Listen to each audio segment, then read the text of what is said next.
ماں اور ایک مظلوم بچہ ننھا دکاندار۔ میں نے دیکھا کہ ماں اپنے بیٹے کو آہستہ سے مارتی اور بچے کے ساتھ خود بھی رونے لگتی۔ میں نے آگے ہو کر پوچھا، بہن کیوں بچے کو مار رہی ہو جبکہ خود بھی روتی ہو؟ اس نے جواب دیا کہ بھائی، آپ کو تو معلوم ہے کہ اس کے والد فوت ہو گئے ہیں اور ہم بہت غریب بھی ہیں۔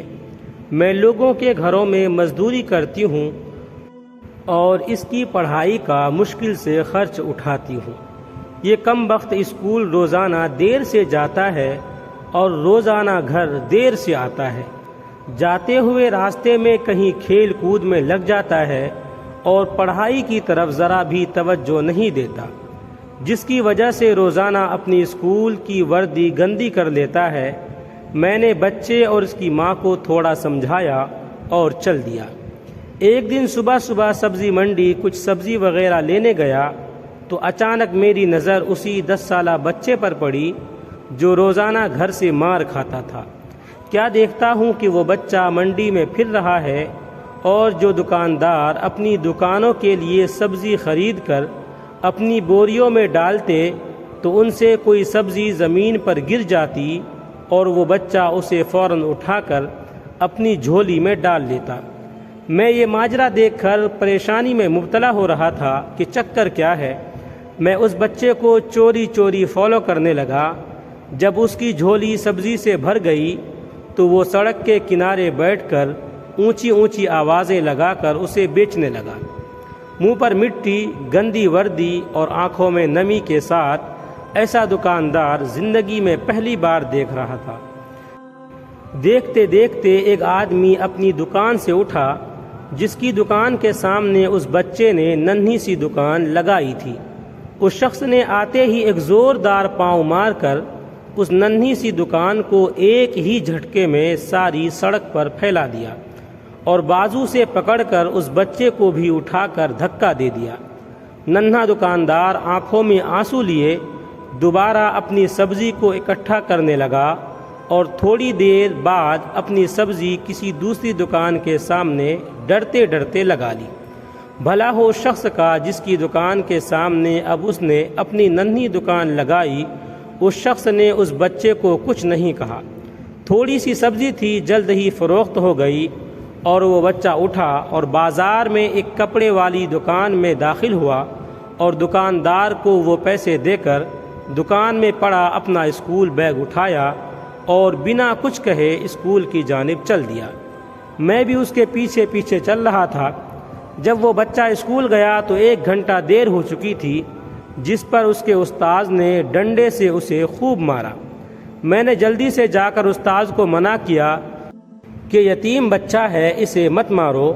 استاذ فرمانے لگے کہ سر، یہ روزانہ 1 گھنٹہ دیر سے آتا ہے، میں روزانہ اسے سزا دیتا ہوں کہ ڈر سے اسکول ٹائم پر آئے، اور کئی بار میں اس کے گھر بھی پیغام دے چکا ہوں۔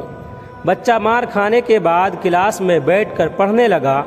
میں نے اس کے استاذ کا موبائل نمبر لیا اور گھر کی طرف چل دیا۔ گھر جا کر معلوم ہوا کہ جو سبزی لینے گیا تھا وہ تو بھول ہی گیا ہوں۔ حسب معمول بچے نے اسکول سے گھر آ کر ماں سے ایک بار پھر مار کھائی ہوگی۔ ساری رات میرا سر چکراتا رہا۔ اگلے دن صبح کی نماز ادا کی اور فوراً بچے کے استاذ کو کال کی کہ منڈی ٹائم ہر حالت میں منڈی پہنچے، جس پر مجھے مثبت جواب ملا۔ سورج نکلا اور بچے کا اسکول جانے کا وقت ہوا اور بچہ گھر سے سیدھا منڈی اپنی ننھی دکان کا بندوبست کرنے نکلا۔ میں نے اس کے گھر جا کر اس کی والدہ کو کہا کہ بہن میرے ساتھ چلو، میں تمہیں بتاتا ہوں آپ کا بیٹا اسکول کیوں دیر سے جاتا ہے۔ وہ فوراً میرے ساتھ منہ میں یہ کہتے ہوئے چل پڑی کہ آج اس لڑکے کی میرے ہاتھوں خیر نہیں، چھوڑوں گی نہیں اسے۔ آج منڈی میں لڑکے کا استاذ بھی آ چکا تھا۔ ہم تینوں نے منڈی کی 3 مختلف جگہوں پر پوزیشن سنبھال لی اور ننھی دکان والے کو چھپ کر دیکھنے لگے۔ حسب معمول آج بھی اسے کافی لوگوں سے جھڑکیں لینی پڑی اور آخر کار وہ لڑکا اپنی سبزی فروخت کر کے کپڑے والی دکان کی طرف چل دیا۔ اچانک میری نظر اس کی ماں پر پڑی تو کیا دیکھتا ہوں کہ بہت ہی درد بھری سسکیاں لے کر زار و قطار رو رہی تھی، اور میں نے فوراً اس کے استاد کی طرف دیکھا تو بہت شدت سے اس کے آنسو بہہ رہے تھے۔ دونوں کے رونے میں مجھے ایسا لگ رہا تھا جیسے انہوں نے کسی مظلوم پر بہت ظلم کیا ہو اور آج ان کو اپنی غلطی کا احساس ہو رہا ہو۔ اس کی ماں روتے روتے گھر چلی گئی اور استاد بھی سسکیاں لیتے ہوئے اسکول چلا گیا۔ حسب معمول بچے نے دکاندار کو پیسے دیے اور آج اس کو دکاندار نے ایک لیڈی سوٹ دیتے ہوئے کہا کہ بیٹا آج سوٹ کے سارے پیسے پورے ہو گئے ہیں، اپنا سوٹ لے لو۔ بچے نے اس سوٹ کو پکڑ کر اسکول بیگ میں رکھا اور اسکول چلا گیا۔ آج بھی 1 گھنٹہ لیٹ تھا، وہ سیدھا استاد کے پاس گیا اور بیگ ڈیسک پر رکھ کر مار کھانے کے لیے پوزیشن سنبھال لی اور ہاتھ آگے بڑھا دیے کہ استاد ڈنڈے سے اس کو مار لے۔ استاد کرسی سے اٹھا اور فوراً بچے کو گلے لگا کر اس قدر زور سے رویا کہ میں بھی دیکھ کر اپنے آنسوؤں پر قابو نہ رکھ سکا۔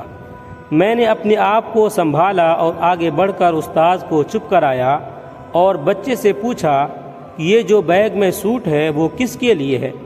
بچے نے جواب دیا کہ میری ماں امیر لوگوں کے گھروں میں مزدوری کرنے جاتی ہے اور اس کے کپڑے پھٹے ہوئے ہوتے ہیں، اس کے پاس جسم کو مکمل ڈھانپنے والا کوئی سوٹ نہیں ہے، اس لیے میں نے اپنی ماں کے لیے یہ سوٹ خریدا ہے۔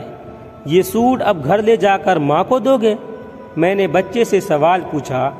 جواب نے میرے اور اس کے استاد کے پیروں کے نیچے سے زمین ہی نکال دی۔ بچے نے جواب دیا، نہیں انکل جی، چھٹی کے بعد میں اسے درزی کو سلائی کے لیے دے دوں گا اور روزانہ تھوڑے تھوڑے پیسے جمع کر کے سلائی دوں گا۔